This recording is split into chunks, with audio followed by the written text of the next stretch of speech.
15장입니다. 12절 13절입니다. 신약성경 260쪽입니다.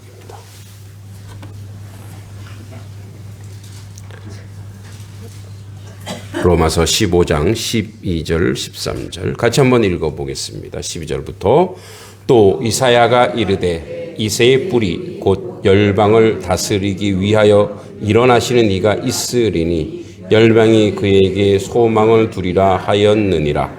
소망의 하나님이 모든 기쁨과 평강을 믿음 안에서 너희에게 충만하게 하사 성령의 능력으로 소망이 넘치게 하기를 원하노라. 아멘. 예, 옆사람, 앞뒷사람 인사하겠습니다. 잘 오셨습니다. 주님의 이름으로 문안하며 소망의 시간들 되시기 바랍니다. 네, 대림절. 대림절이 지금 올 첫 주입니다. 2024년 절기상 설날이 오늘이에요. 설날은 성탄절이겠구나. 하여튼 설날 준비가 이제 교회의 첫 시작은 대림절로부터 시작됩니다. 그래서 대림절 첫 주. 그래서 이제 우리 애드반트라 그래서 라틴어로 이제 기다리다 이런 뜻입니다. 그래서 초가 5개가 있죠. 그래서 초 하나, 초 둘, 초 셋. 근데 왜 초 색깔이 왜 다 달라질까요? 색깔이 점점 사실 초 색깔이 진했다가 점점 하얀색으로 가요. 그건 뭐냐면 죄가 사해진다는 의미입니다. 예수님이 오심으로 죄가 사해진다. 그래서 오늘 첫 번째 초는 이제 소망의 초입니다. 다음 주는 평화의 초, 세 번째는 기쁨의 초, 네 번째는 사랑의 초. 이렇게 해서 의미가 있습니다. 2017년에 그 아마존이라고 하는 아주 인터넷 대기업이 워싱턴 주 시애틀에 있는 본사에 이어서 제2의 본사를 2개 만드는 거죠. 제2의 본사를 미국 내에 세울 계획이 있음을 발표했어요. 그랬더니 전 미국이 난리가 났어요. 왜냐? 유치하려고.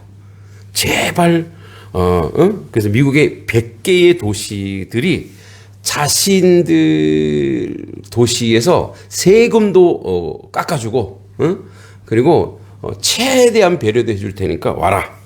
어떤 도시는 우리 도시는 이름을 바꾸겠다. 아마존으로 이름을 아예 바꿔버리겠다. 유치전을 벌인 거예요. 왜 그랬냐?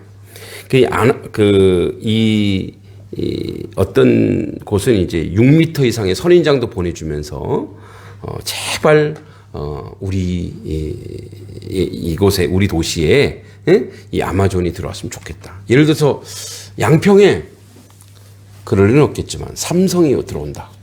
그럼 어떻겠어요? 난리가 나겠죠. 네. 옛날에 제가 수원 영통이라는 데서 이제 강의를 한 적이 있는데 그 수원 영통은 삼성전자가 있잖아요. 그러니까 뭐 거기가 막 사람들이 구름대처럼 몰려갔죠. 예. 그러니까 기업마다 도시마다 기업을 유치하려고 아주 길을 쓰는데 왜 그랬느냐? 아마존이 들어오면 일자리가 5만 개가 나온대. 그러니까 일자리 5만 명이면 올림픽을 유치하는 거와 똑같대요.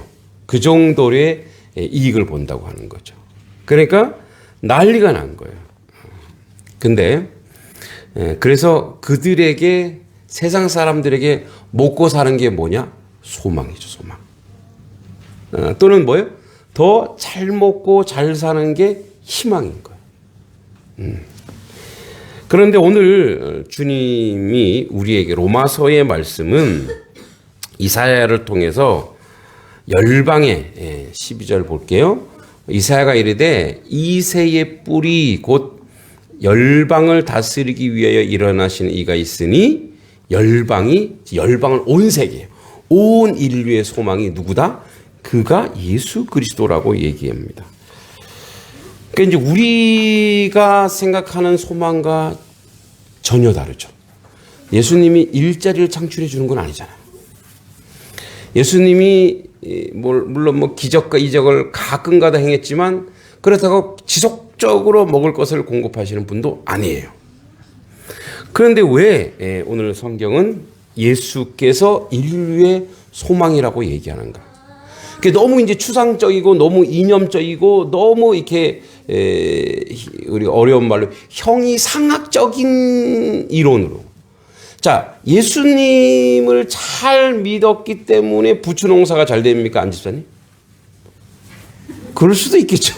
예, 그럴 수도 있어요. 네, 그럴 수도 있지만 그게 그렇게 직결되는 거를 우리가 이제 확인하지 못해요. 그러니까 예수 잘 믿는 집의 부추는 다른 데보다 2배, 3배 뭐 많다든지 이런 거는 없잖아요. 그죠? 그러니까 예수께서 인류의 소망이라고 했을 때 우리의 소망과 갈등을 일으켜요. 우리의 소망과 이질적이란 말이에요. 우리 소망과 달라요. 그래서 우리는 여기에 계속 무너지는 거예요. 그래서 예수님 잘 믿으면 그 예수 소망이라면 그 예수 소망이 우리의 삶과 어떻게 연결되고 있는가? 예수 소망이 가지고 있는 의미와 내용이 어떤 방법으로 우리에게 우리의 갈등과 뭐랄까요, 빈곤과 이 고통을 해결할 수 있는가? 예. 어떤 이제 고등학생이 시험을 잘 보고 대학을 합격했어요. 그래서 아버지한테 아버지 저 운전면허증 딸 테니까 차를 한 대 사주세요. 그랬더니 아버지가 그래. 여러분 복음이에요, 아니에요? 이 대학교 올라가자마자 자기 차를 운전한다는 게 엄청 큰 기쁨이잖아요, 그죠? 네. 우리 딸이 그러더라고. 아빠 나 운전면허증 땄게. 어떤 차로 운전하지? 너가 운전할 수 있는 차는 교회 없다. 나이가 안 됐나? 그러니까 똥차 하나 사갖고 운전해. 그런데 그죠? 대학생에게 아주 그 로망이죠. 그래서 아버지가 이제 차를 사주고 입학을 했는데 아주 소식이 없는 거예요. 그래서 이제 아버지가 선물을 주는 거예요. 성경책을 딱 주면서 얘야, 성경을 꾸준히 읽어라. 그러면 너에게 차가 생길 것이다. 특히 빌립보서 4장 9절을 읽어라. 자, 아들이 성경책을 읽었을까요, 안 읽었을까요? 완전 짜증나는 거죠. 왜냐하면 이게 차가 아니잖아요. 이건 성경책이잖아요. 자기가 소망하는 건 뭐예요? 차. 아버지가 준 거는 뭐예요? 성경책. 논리적으로도 안 맞고. 그래서 그냥 처박아 놨어요. 한여름이 돼도 이제 여름방학이 돼서 왔는데 성경 잘 읽고 있니? 그랬더니 그냥 읽을게요. 또 계속 그랬어요. 얘야, 성경책을 계속 읽고 있니? 그래서 뭐예요? 빌립보서 4장 19절에는 내 인생에 큰 도움이 될 테니 꼭 펴서 읽어봐라. 그리고 아버지가 만날 때마다 성경 읽으냐 근데 그게 4년이 흘렀어요. 대학을 졸업해요. 아버지가 또 야, 성경책 읽고 있니? 그랬더니 안 읽고 있어요. 그래서 아버지가 성경책 빌립보서 4장 19절을 탁 피니까 거기에 글쎄 예상하셨죠? 차를 살 수 있는 수표가 들어있는 거예요. 이런 이건 뭐예요? 순종하면 얻을 것을 순종하지 않아서 얻지를 못하는 거예요. 예, 우리 아들 딸들아 괜히 여기에 상상하지는 말아라. 그러니까 이 아들이 말만 들었으면 어떻게 해요? 빨리 차를 얻었을 텐데, 순종하면 차를 얻었을 텐데 그거를 4년 동안 끄는 거예요. 그러니까 이와 같아요. 우리도 하나님의 말씀에 그냥 아멘하고 순종하면 받을 것을 그렇게 말을 안 들어가고 훗날 아이고 그때 그럴 걸 그렇게 하는 거예요. 여러분, 그래서 여러분에게 예수가 소망이 될 줄 믿습니다. 자, 왜 그러냐?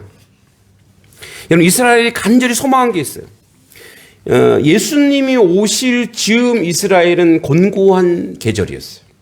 우리와 마찬가지로 일제강점기처럼 로마 강점에 있단 말이에요. 핍박을 당하고 대부분이 뭐 우리 일제시대도 그랬지만 대부분 백성들의 90% 이상은 절대 빈곤에 벗어나지 못해요. 왜냐하면 모든 물상과 모든 재물은 로마가 가지고 있기 때문에 여러분 우리가 잘 알고 있는 베드로 어부죠. 어부하면 우리나라에 배 갖고 있는 어부는 부자죠. 대단히 부자예요. 선교 여행 갔다가 섬에 어부 무시했다가 배를 가지고 있는 어부는요 대단하더라고요. 아주 배 한 척도 뭐 몇 억씩 하고 그래서 막 제가 푸짐하게 대접받았는데 그런 어부와 다른 어부입니다. 베드로, 안드레, 야고보 이 어부들은 갈릴리 바다가 갈릴리 바다라고도 하고 갈릴리 호수라고도 호수 바다처럼 커서 바다인지 호수인지 모를 정도 갈릴리인데 거기가 국가 거예요. 개인이 거기서 고기를 잡아도 그거를 80% 이상 어디에 바쳐야 돼요? 나라에 바쳐야 돼요. 그리고 그거 갖고 몇 프로 안 되는 거 갖고 먹고 사는 거예요. 아주 절대 빈곤 속에 살았어요. 그러니까 예수님이 올 때 이들이 절대 빈곤 속에 살았어요. 그러면 우리보다 더 강렬하겠죠. 이들의 소망은 뭐겠어요? 민족 해방. 그죠? 그래서 SNF파, 이런 뭐 가룟 유다나 이런 몇 명은 뭐예요? 독립운동가였단 말이에요. 이 절대 빈곤에서 이들의 소망은 뭐냐면 먹고 사는 문제. 또 하나가 뭐예요? 먹고 사는 문제. 해방이에요, 해방. 그러니까 예수님에게 원했던 건 이거였단 말이에요. 근데 예수님이 딱 보니까 뭐예요? 낮은 곳에 오시고, 섬기러 오시고, 로마 사람들 어떻게 해볼까요? 하지 말아라, 얘야. 칼로 흥한 자는 뭐로 망한다? 칼로 망한다. 그거 뭐, 어쩌라고요, 도대체? 뭐하러 오셨어요, 예수님? 장난치러 오셨어요? 우린 놀리러 오셨어요? 이게 그 당시의 유대인의 갈등. 그 미움이 어디를 갔냐? 물론 집권자들은, 종교인들은 예수라고 하는 작자가 이단성이 있고 이단 행위를 하니까 내쳐야 되고, 또 민중들은 뭐요? 그래서 뭐 병도 고치고 오병이어도 해서 뭔가 있는가 봤더니 그 십자가에 돌아가시는 거예요. 아무 소망이 없는 거예요. 그래서 버렸다고요, 예수님을. 여러분, 그럼 예수님이 왜 우리에게 소망입니까? 우리의 어떤 정신승리, 요즘 그런 말이 많이 나와요. 정신승리라고. 안 되는데도 잘 될 거야, 잘 돼. 이 정신승리 때문에 주님이 오셨을까요? 그래서 우리는 항상 이 부분에, 이 갈등에, 이 어려움에, 이 아픔에 항상 해결해야 될 구체적인 대안이었고, 구체적인 소망이었고, 구체적인 비전이 없어서 그냥 예수님이 어떤 존재냐면 그냥 우리에게 4대 성인 중에 한 분이시요, 성탄절을 주신 분이시요, 그리고 뭐예요? 그냥 시즌이 마무리될 때 오는 한겨울의 뭐 위로자 정도밖에 생각하지 못한다고요. 누구도 그러냐? 믿는 사람도 그래요. 근데 왜 예수님이 소망이냐? 이거 왜 예수님이 소망이냐? 여러분, 우리는 그래서 강력한 힘에 의한 상대적 우월과 상대적 행복을 원합니다. 무슨 말이냐? 이런 얘기예요. 여러분, 우리가 예수님이 우리에게 유익이 되고 힘이 된다고 하는 것은 뭐냐면, 첫 번째 우리는 존재론적으로 본질적으로 먹고 사는 문제를 해결해 주셨을 때 주님이 우리에게 뭔가 해결자라고 여긴다 이 말이에요. 근데 그거는 우리의 생각과 우리의 가치는 이렇게 가는 거예요. 상대적입니다. 내가 잘 먹고 잘 살면 동시에 다른 사람도 잘 먹고 잘 살고 행복한 세계가 아니라 예수 믿으면 예수 믿는 사람들만 좀 잘 되길 원하는 그러한 본성이 우리 안에 있다고요. 그러한 습성이 우리 안에 있다고요. 근데 예수님은 그것 때문에 오신 게 아니에요. 왜 영적인 문제가 모든 문제 해결이라고 얘기하냐면 이런 거예요. 강력한 힘에 의한 상대적 우월과 상대적 행복을 우리는 늘 원합니다. 이게 우리만이 아니에요. 서구 사회도 기독교를 잡고 있던, 자기들이 기독교가 국교라고 했던 사람들도 뭐예요? 자, 자기들이 뭐 영국은 기독교가 들어와서 신사의 나라가 됐다네. 그러면 그들이 신사의 나라면 자기들이 정복했던 해가 지지 않는 나라라고 이렇게 막 여기저기 다 정복했는데 인도도 뭐로 만들어야 돼 그러면? 신사의 나라로 만들어야 될 거 아니에요. 자기들이 받은 것은 그러니까 자기들만 신사의 나라고 자기들만 잘 먹고 잘 사는 거예요. 예수님이 그렇게 온 적이 없으세요.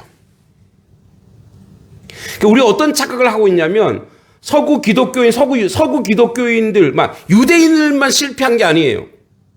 복음을 가지고 있던 서구 기독교인들, 지금은 미국도 실패하고 있어요, 지금. 제가 요즘에, 제가 장기 중에 하나가 머리에서 글 쓰는 거라고 여겨서 그런지 주변에 이제 목사님들이 박사 논문을 준비하면서 레포트를 준비하면서 도와달라 그래요. 그래서 꼭 내가 하나씩 두 개씩 쓰게 되는데 이제 오늘 새벽에도 좀 일찍 일어나서 언더우드 선교사의 이제 증손이 이제 박사인데 사회학 박사인데 이 언더우드 선교사가 우리나라에 들어오면서 어떻게 선교했는지에 대한 이제 책을 제가 좀 읽고 있는데 거기 그런 게 동화 정책. 이 동화 정책이 뭐냐면 그 우월감을 빼는 거예요. 그러니까 미국적 우월감을 자꾸 빼내야 돼. 그래서 그들이 한 게 뭐냐? 언더우드 선교가 한 순회 전도를 했어요. 그래서 지방을 돌면서 한국말을 배우고 한국 음식 먹고 한국 음식만 먹었대요. 얼마나 힘들었겠어요. 미국 음식 먹다가 우리도 마찬가지. 여러분 우리도 맨날 김치, 깍두기, 고추장 먹다가 빵만 먹어봐요. 살겠어요? 못 살겠어요? 못 살아요. 근데 토하더라도 자기 체질을 막 바꾼 거예요. 동화 정책. 왜냐? 내가 당신들과 하나입니다. 그렇게 해서 복음이 순리대로 그래서 잘 전해진 거예요. 무슨 말이냐 이런 거예요.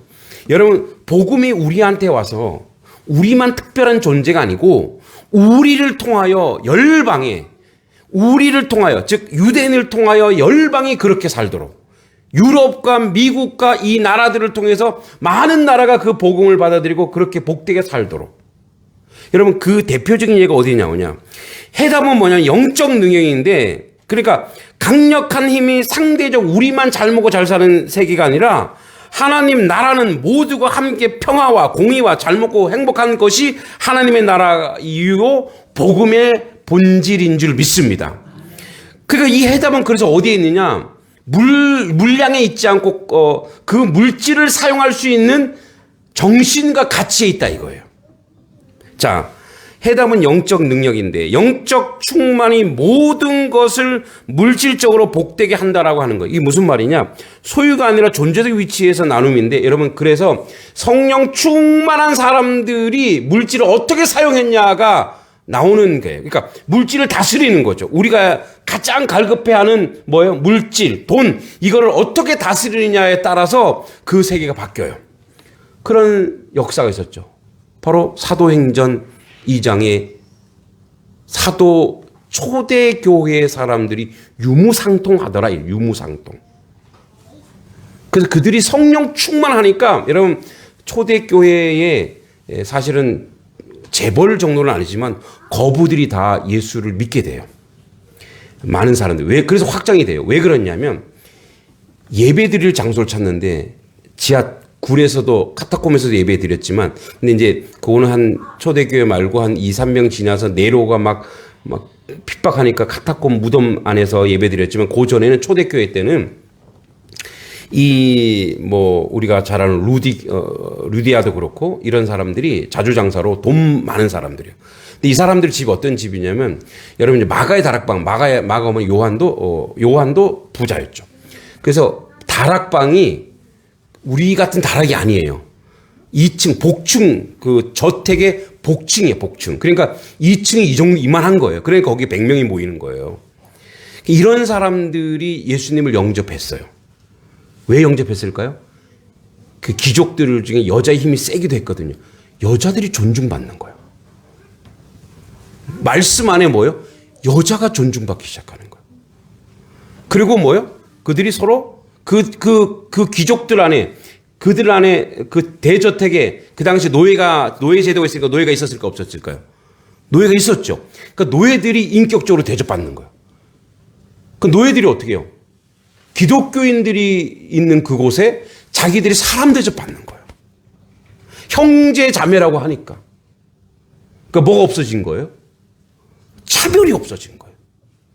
남녀 차별도 없어지고 종과 그러니까 노예와 주인이 사라지기 시작한 거예요. 그들에게는 뭐 거기가 바로 천국인 거죠. 그러니까 기하급수적으로 전파되고 그러면 뭐예요? 이런 떡을 뗀 게 바로 뭐냐면 유무상통이에요. 그래서 돈 있는 사람들이 가지고 와서 나눠주는 거예요. 나눠주는 거예요. 무엇이 그걸 해결했어요? 복음이 해결했어요. 복음의 정신을 가지고 있는 사람이 그 복음을 가지고 어떻게 살아야 될지, 물질을 어떻게 다스려야 될지를 보여주기 시작하니까 유무상통이 이루어지고 신명기 말씀이 회복이 되는 거예요. 신명기 너희 중에 내 말을 듣고 행하는 자가 있으면 너희 중에 가난한 자가 없으리라. 할렐루야. 여러분, 하나님이 이 땅의 재화를 우리 곡식이나 열매 이 재화를 굶주리게 주셨을까요? 음식의 제국이라는 책이 있어요. 그거는 안 믿는 사람이 쓴 책이에요. 음식의 제국이라는 책에 음식을 가지고 세상을 주무드라 이거예요. 어떤 사람들이, 가진 자들이. 여러분, 전 세계에 삼시세끼 먹는 인구가 10억이 안 돼요. 7, 80억은 전부 다 뭐예요? 삼시세끼를 해결하지 못해요. 복 받은 줄 아시기 바랍니다. 예. 음식이 되고 이런 게 나옵니다. 하나님은 이 땅의 1년 총 생산량은 우리 인구 그러니까 70억, 그 당시에 70억 인구, 70억 인구가 3배. 그럼 210억 인구가 먹고 넉넉하게 풍족하게 먹고 마실 수 있게 재화가 생산된대요. 근데 다 어디 갔냐 이거예요. 뭐가 안 된 거예요? 분배가 안 된 거예요. 골고루. 이게 문제라는 거예요. 하나님은 주셨는데 가진 자들이 어떻게 한 거예요? 이게 하나님 것이 아니라 누구 거라고 얘기하는 거예요? 내 거라고 얘기하는 거예요. 우리는 그래서 우리는 모두 뭐라 그래요? 청지기라 그래요. 주인이라 하지 않아요. 청지기가 뭐예요? 집사예요, 집사. 그래서 우리 뭐예요? 집사, 권사 다 집사잖아요. 장로 다 집사예요. 하나님의 집의 직원으로서 뭐예요? 공유하고 분배하고 나누는 사명이 우리 가운데 있다 이거예요. 할렐루야. 이따 광고 시간 잠깐 얘기할 거지만 지난 1년 동안 또 우리 교회에 어제 우리 이제 기획재정위원회에 우리 성도님 7분 같이 했는데 다른 건 몰라도 저희가 또 재정이 또 30% 이상 증가했어요. 그래서 저희가 감사하게도 이제 1억이 넘었는데 근데 그 중에 저희가 4,700만 원을 거의 50% 가까이를 선교와 전도로 썼어요. 우리한테 안 쓰고 어디에? 해외 선교지 또 국률함 이웃에게 썼어요. 그게 저는 감사한 거예요. 이게 바로 교회의 역할이라 이거예요. 이렇게 하니까 우리 교회 또 잘난 것 같네. 잘났습니다. 어쩔 수 없어요. 잘났습니다. 그래서 하나님이 부어주시는 줄 믿습니다. 이거예요. 그러니까 뭐냐면 왜 인류의 소망이 복음이고 왜 인류의 소망이 영적인 거냐면 영적인 게 해결되면 육적인 것도 세상적인 것도 해결되더라 이거예요. 근데 이걸 우리가 못하고 있는 거예요. 이거를. 영은 따로 말씀은 따로 행함은 따로. 그러니까 뭐예요? 양다리 걸치고 하나님의 말씀을 받아놓고 하나님의 백성대로 살아야 되는데 하나님의 백성대로 살지 못하고 뭐예요? 세상 사람들 똑같이 산다면 그건 그리스도인이 아니에요. 여러분 왜 공산주의 사상이 나타난지 아세요? 제가 역사적으로 계속 얘기했죠. 칼 막스와 엥겔스는 좀 돈이 있었고 막스는 가난한 천재였어요. 근데 자기가 살던 1819세기의 독일을 보니까 기득권이 누구냐? 기독교인들이에요. 돈을 가지고 있단 말이야. 그런데 뭐예요? 청년, 빈곤한 자, 고통받는 자와 함께 나누지 못하고 자기들만 배만 떵떵 불리고 지주가 되어서 또 산업혁명 때문에 뭐예요? 돈 많이 가지고 있는 자들이 다 주일에 깨끗한 옷 입고 예배당 가는데 자기 직원들은 뭐예요? 그 지하에서 일하고 있고 겉으로 예수를 믿지만 그래서 그걸 보고 너무나 충격을 받았던 이 젊은 청년이 안 되겠다. 뒤집어 엎어야 돼. 그래서 뭐예요? 공산주의 사상을 나타낸 거예요. 근데 이 사상이 어디서 나왔냐? 이 친구. 성경에서 나왔어요. 사도행전 보고 원래 그렇게 은혜로 돼야 되는데 이 친구는 뭐예요? 폭력으로 돼야 되겠다. 그 공산주의 사상이 1917년 어디로 넘어갔어요? 소련으로 넘어갔어요. 볼셰비키 혁명. 그리고 그게 어디로? 중국으로. 그게 어디로? 한반도로. 결국은 서구 기독교인들이 기독교인답게 살지 못했기 때문에 온 세계가 이 비극 가운데 고통 가운데 지금 있는 거예요. 이건 우리의 잘못이에요. 우리 선조들의 잘못이에요. 그래서 여러분 우리가 예수님이 태어나실 적에 동방 박사들이 별을 따라 쫙 가다가 갑자기 어디로 가요? 헤롯궁으로 가버렸잖아요. 별을 끝까지 보고 갔어야 되는데 헤롯궁으로 가갖고 뭐 왕이 나왔잖아. 그러니까 헤롯이 얼마나 불안해. 그러니까 3살 아를 다 죽여버려. 무슨 말이냐? 믿는 사람들이 기독교인들이 말씀대로 제대로 살지 않았다면 동방 박사들이 별을 보고 간 건 좋아요. 근데 끝까지 별을 보고 갔어야 돼. 끝까지 말씀 따라갔어야 돼. 끝까지 하나님의 은혜 따라갔어야 되는데 그렇지 않고 자기 생각, 자기 마음껏 내가 복음, 나의 복음, 그냥 개교의 복음, 이기적인 복음 그걸로 딱 판단하는 순간 어떻게 해요? 다음 세대가 다 무너지는 거예요. 오늘날 다음 세대가 왜 무너지느냐? 기독교인들이 기독교인답게 살지 못하게 되는 무너져. 그래서 진정한 소망이 뭐냐? 예수. 그래서 예수로 다시 돌아가 주님의 뜻과 주님의 은혜 가운데 주님이 주신 말씀을 철저하게 우리가 순종하고 지켜내어 그 복음의 역사를 이루어야 여러분 진정한 회복이 일어나고 소망이신 예수가 모든 사람들이 그래서 예수를 찾게 되는 겁니다. 여러분 우리만 예수님 찾으면 안 돼요. 우리 시대에. 누구도 예수를 찾아야 돼요. 믿지 않는 사람들도 그래 예수가 희망이다. 예수 믿는 사람들의 삶을 보니까 저 교회가 하는 것을 보니까 정말 예수가 소망이었구나. 그런 자리로 우리가 가야 될 줄 믿습니다. 그래서 예수가 소망이고 인류의 소망이 그래서 뭐예요? 소망의 하나님의 모든 기쁨과 평강을 믿음 안에 너에게 충만하게 한다. 그래서 성령 충만함을 받으면 그 다음부터 세상에 대한 가치가 달라져요. 세상을 보는 눈이 달라져요. 소유에 있지 않고 나는 정체성, 존재에 있어요. 나는 무엇이? 나는 그리스도인이야. 그럼 그리스도는 어떻게 살아야 되지? 삶의 내용이 달라져요. 삶의 방식이 달라져요. 삶의 역사가 달라지는 거예요. 그래서 뭐예요? 유무상통이 나의 현실에 나의 삶 속에서 만들어가고 이루어가는 거예요. 이 교회 헌금 많이 하라 이런 얘기가 아니에요. 여러분 하나님의 교회는 누가 책임져요? 하나님의 교회니까 누가? 하나님의 책임지는 줄 믿습니다. 하나님이 만들어 가실 거예요. 그러나 여러분에게 이웃이 있어요. 상한 사람이 있고 아픈 사람들이 있어요. 물질만이 아니고 시간도 그들에게 우리가 할애해야 돼요. 그래서 품어내야 되고 함께 해야 되고 그래서 믿는 사람들 하나님의 사람들에게 위로받고 힘을 얻고 은혜를 얻어 비전이 되고 소망이 되어야 됩니다.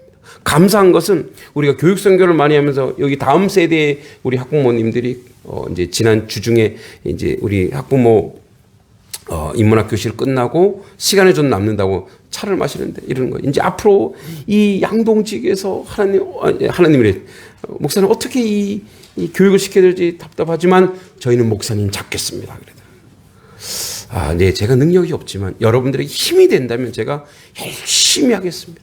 최선을 다해서 이 양동직의 교육의 질을 한번 이렇게 세우고 높여보겠습니다. 그걸 제가 기도했던 건데 그 일들을 지금 만들어가 이루어. 왜? 그들이 바라보고 있는 거예요. 소망이구나.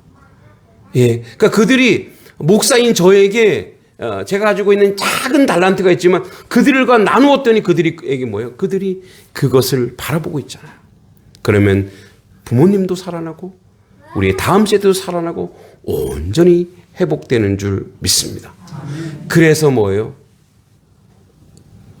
본질적으로 생각해 보면 예수가 아니면 제가 여기 왔겠습니까?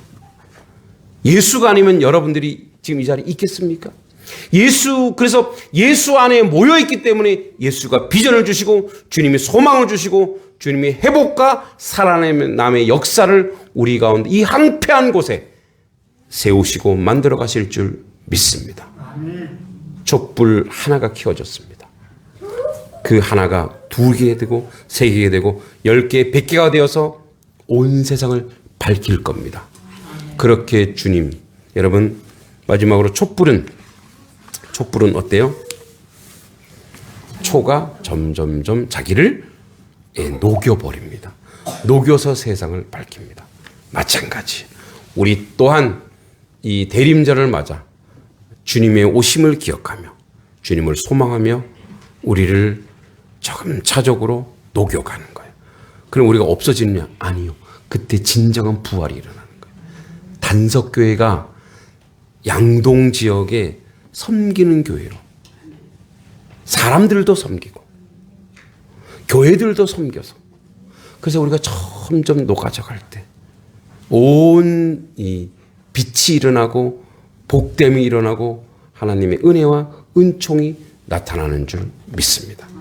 그렇게 예수 소망을 기억하며 세워가는 우리 성도님 되길 기도합니다. 하나님 아버지, 아마존이 소망이 아닙니다. 예수가 소망입니다. 예수를 온전히 믿고 참되게 믿고 본질적으로 잘 믿으면 세상이 바뀝니다. 아버지 하나님, 하나님의 물질도 하나님의 은사도 모든 것이 아버지 생명이 아버지 부여되고 살아나게 되고 부활을 될 줄 믿습니다. 우리 단석교회를 통해서 단성리가 양동면이 변화되고 회복되는 우리 성도들을 통해서 그 역사가 일어나는 놀라운 은혜가 소망의 계절, 대림의 계절에 이루어질 수 있도록 도우시고 인도하여 주시옵소서. 예수님의 이름으로 간절히 기도하옵나이다. 아멘.